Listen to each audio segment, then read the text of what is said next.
Assalamualaikum, salam dan bahagia. Perkenalkan, saya Dede Munalib, calon guru penggerak angkatan 7 dari Kabupaten Tegal. Pada video kali ini, saya akan memaparkan tentang koneksi antar materi modul 1.4 tentang budaya positif. Kesimpulan tentang peran saya dalam menciptakan budaya positif di sekolah yaitu sebagai guru hendaknya mampu menciptakan budaya positif baik di kelas maupun di sekolahnya. Dalam menciptakan budaya positif dapat menerapkan berbagai konsep inti seperti disiplin positif, motivasi perilaku manusia, posisi kontrol restitusi, keyakinan sekolah atau kelas, dan segitiga restitusi dalam menyelesaikan sebuah permasalahan yang muncul dalam melaksanakan tugas. Disiplin positif. Disiplin positif merupakan upaya untuk mendisiplinkan perilaku murid dengan menumbuhkan motivasi internal dalam bertanggung jawab dan kesadaran diri berdasarkan nilai-nilai kebajikan, sehingga mampu mengontrol secara mandiri segala tindakan. Tujuan dari disiplin positif adalah membentuk murid-murid yang berkarakter, berdisiplin, santun, jujur, peduli, bertanggung jawab, dan merupakan pembelajar sepanjang hayat. Motivasi perilaku manusia terdiri dari 3. Yang pertama, menghindari ketidaknyamanan atau hukuman. Yang kedua, mendapatkan imbalan atau penghargaan dari orang lain.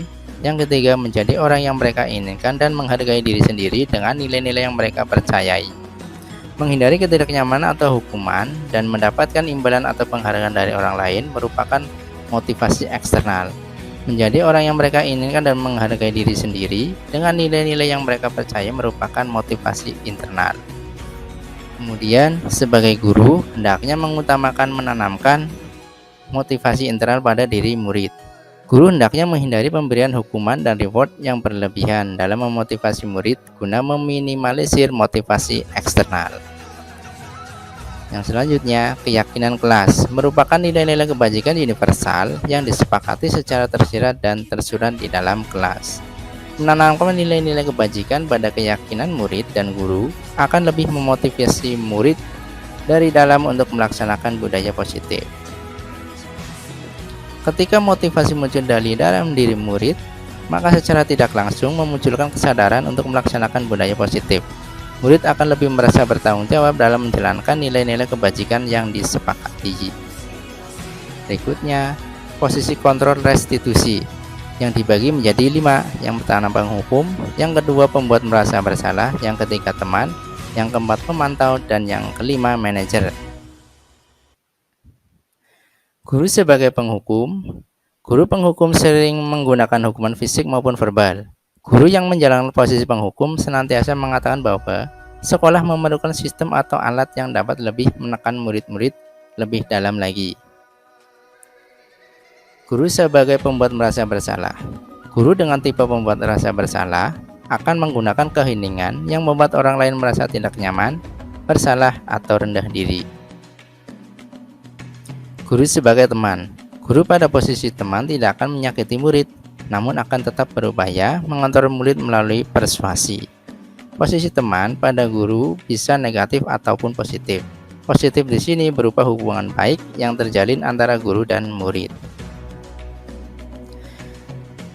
Guru sebagai pemantau. Pada saat kita memantau, kita bertanggung jawab atas perilaku murid. Posisi pemantau berdasarkan pada peraturan-peraturan dan konsekuensi. Dengan menggunakan sanksi dan konsekuensi, kita dapat memisahkan hubungan pribadi kita dengan murid sebagai seseorang yang menjalankan posisi pemantau. Guru sebagai manajer. Pada posisi manajer, guru berbuat sesuatu bersama dengan murid, mempersilahkan murid mempertanggungjawabkan perilakunya, mendukung murid agar dapat menemukan solusi atas permasalahannya sendiri, menjadi manusia yang merdeka, mandiri, dan bertanggung jawab, menjadi manajer bagi dirinya sendiri. Sebagai guru, hendaknya memilih posisi sebagai manajer karena dapat memancing cara berpikir siswa, cara bernalar kritis siswa, dan lebih membuka apa yang dialami oleh siswa. Berikutnya, segitiga restitusi. Guru sebagai posisi manajer akan menggunakan tahapan segitiga restitusi dalam menyelesaikan permasalahan yang muncul pada perjalanan profesionalnya. Segitiga restitusi itu sendiri terdiri dari 3 tahap. Yang pertama, menstabilkan identitas. Yang kedua, validasi tindakan salah. Yang ketiga, menanyakan keyakinan. Menstabilkan identitas mengubah identitas anak dari orang yang gagal karena melakukan kesalahan menjadi orang yang sukses. Ketika murid sedang emosional, mereka tidak mau menggunakan bagian otak rasionalnya, maka perlu distabilkan. Yang kedua, memvalidasi ketindakan yang salah, bahwa setiap perilaku murid memiliki alasan, maka dari itu perlu adanya validitas dari perilaku tersebut. Murid diajak berpendapat atas apa yang sudah dilakukan, untuk kemudian diarahkan untuk membuat kesepakatan. Menanyakan keyakinan kepada murid yang melakukan kesalahan setelah memvalidasinya dengan tujuan menumbuhkan kesadaran sendiri atas kesepakatan yang diinginkan dan dibuat bersama. Dengan begitu, murid akan merasa lebih bertanggung jawab atas perilakunya. Selanjutnya, keterkaitan modul. Dari keempat modul yang sudah dipelajari memiliki keterkaitan yang sangat erat, yaitu antara filosofi pendidikan Ki Hajar Dewantoro, nilai dan peran guru penggerak, visi guru penggerak, dan budaya positif. Adapun keterkaitan modul-modul tersebut yaitu budaya positif merupakan perwujudan dari filosofi pendidikan Ki Hajar Dewantoro yang menjadi tujuan pendidikan nasional, yaitu pendidikan yang berpihak pada murid, yang berorientasi pada cara menuntun murid dalam tumbuh dan berkembang sesuai dengan kodratnya untuk mencapai keselamatan dan kebahagiaan. Untuk mewujudkan budaya positif, maka seorang guru perlu memiliki nilai-nilai guru penggerak, yaitu berpihak pada murid, mandiri, reflektif, kolaboratif, dan inovatif. Selain itu, guru juga harus mampu menjadi pemimpin pembelajaran, coach bagi rekan guru, mendorong kolaborasi, mewujudkan kepemimpinan murid, dan menggerakkan komunitas praktisi. Guru menggerak harus membawa perubahan yang positif baik bagi diri sendiri, orang lain, dan sekolahnya.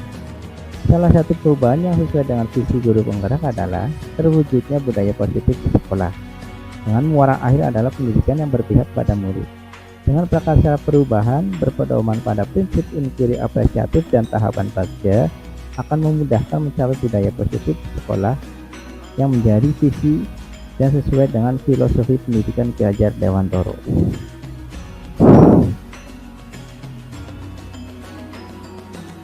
Sejauh mana pemahaman tentang konsep-konsep inti yang telah dipelajari di modul ini? Sejauh ini saya memahami konsep-konsep inti yang berkaitan dengan disiplin positif, teori kontrol, teori motivasi, hukuman dan penghargaan, posisi kontrol guru, kebutuhan dasar manusia, keyakinan kelas, dan segitiga restitusi. Kemudian hal yang menarik yaitu akan lebih mudah jika kita menerapkan segitiga restitusi dengan posisi sebagai manajer dalam menyelesaikan permasalahan yang dialami murid. Murid lebih terbuka atas permasalahan yang dialami. Perubahan apa yang terjadi pada cara berpikir dalam menciptakan budaya positif di kelas maupun di sekolah setelah mempelajari modul ini? Perubahan yang terjadi adalah saya menyadari bahwa selama ini posisi kontrol yang saya lakukan adalah sebagai pembuat merasa bersalah dan cemas. Seharusnya akan lebih aktif jika posisi saya sebagai manajer dalam menyelesaikan masalah murid. Pengalaman seperti apakah yang pernah dialami terkait penerapan konsep-konsep inti dalam modul budaya positif baik di lingkup kelas maupun sekolah? Saya memiliki pengalaman menangani murid yang bermasalah dengan suka mencoret-coret dan menggambar di meja. Dengan menggunakan langkah-langkah segitiga restitusi, murid menjadi terbuka atas permasalahannya, alasan mengapa dia melakukannya, dan membuat kesepakatan bersama atas dasar keyakinan yang dimiliki. Bagaimana perasaan yang dirasakan ketika mengalami hal-hal tersebut? Perasaan saya ketika mengalami hal tersebut adalah perasaan senang karena telah berhasil menerapkan apa yang sudah saya peroleh dari modul ini. Membuat murid lebih terbuka atas permasalahannya. Kemudian murid mampu membuat kesepakatan dengan keputusannya sendiri atas keyakinan kelas menjadi hal membahagiakan bagi saya dan akan berusaha menerapkannya selalu. Hal apa saja yang sudah baik Adakah yang perlu diperbaiki? Hal yang sudah baik menurut saya yaitu penerapan segitiga restitusi dalam upaya menyelesaikan masalah murid. Namun ada pula hal yang perlu diperbaiki dari penerapan segitiga restitusi, yaitu olah kata dan tingkat kehalusan dalam berbicara dengan murid. Sebelum mempelajari modul ini, ketika berinteraksi dengan murid berdasarkan 5 posisi kontrol, posisi manakah yang paling sering dipakai dan bagaimana perasaannya saat itu? Setelah mempelajari modul ini, posisi apa yang dipakai dan bagaimana perasaannya sekarang? Apa perbedaannya? Sebelum mempelajari modul ini, saya sering berposisi sebagai pembuat merasa bersalah dan teman.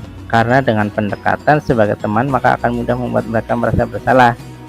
Setelah mempelajari modul ini, saya berposisi sebagai manajer, namun sesekali sebagai teman atau pemantau. Karena menurut saya, ada kalanya guru harus menjadi teman dan pemantau bagi muridnya. Perbedaan yang saya rasakan yaitu murid sekarang lebih terbuka jika mengalami sebuah permasalahan. Murid lebih nyaman untuk bercerita. Sebelum memulai modul ini, pernahkah menerapkan segitiga restitusi ketika menghadapi permasalahan murid? Jika iya, tahap mana yang dipraktekkan dan bagaimana cara mempraktekannya? Saya sendiri pernah. Saya menerapkan segitiga restitusi pada tahap menstabilkan identitas dan memvalidasi kesalahan. Saya melakukan langkah-langkah segitiga restitusi dengan mengajak ngobrol murid saya yang bermasalah, menanyakan beberapa pertanyaan yang dapat meredam rasa gelisah, dan menentukan tindakan murid salah atau benar sesuai dengan pemikiran murid. Selain konsep-konsep yang disampaikan dalam modul ini, adakah hal-hal lain yang penting untuk dipelajari dalam proses menciptakan budaya positif, baik di lingkungan kelas maupun sekolah? Selain konsep-konsep yang sudah dijabarkan dalam modul ini, menurut saya, untuk memaksimalkan hasil penerapan budaya positif perlu adanya kolaborasi antara pilar pendidikan anak, yaitu keluarga, masyarakat, dan sekolah. Dengan kolaborasi antara ketiga pilar tersebut, menurut saya budaya positif akan terus berkembang dan bertahan secara berkelanjutan. Demikianlah pemaparan dari saya, semoga bermanfaat bagi para pejuang pendidikan dan semua yang menonton video ini. Guru hebat adalah guru yang mampu memberikan kebebasan berpikir kepada murid, guru yang dirindukan kehadirannya oleh murid, dan guru yang mau menciptakan karakter budi pekerti luhur bagi muridnya. Merdeka itu indah, merdeka itu nyaman, merdeka itu selamat, merdeka itu bahagia. Salam guru penggerak, bergerak, dan menggerakkan. Wassalamualaikum warahmatullahi wabarakatuh. Terima kasih.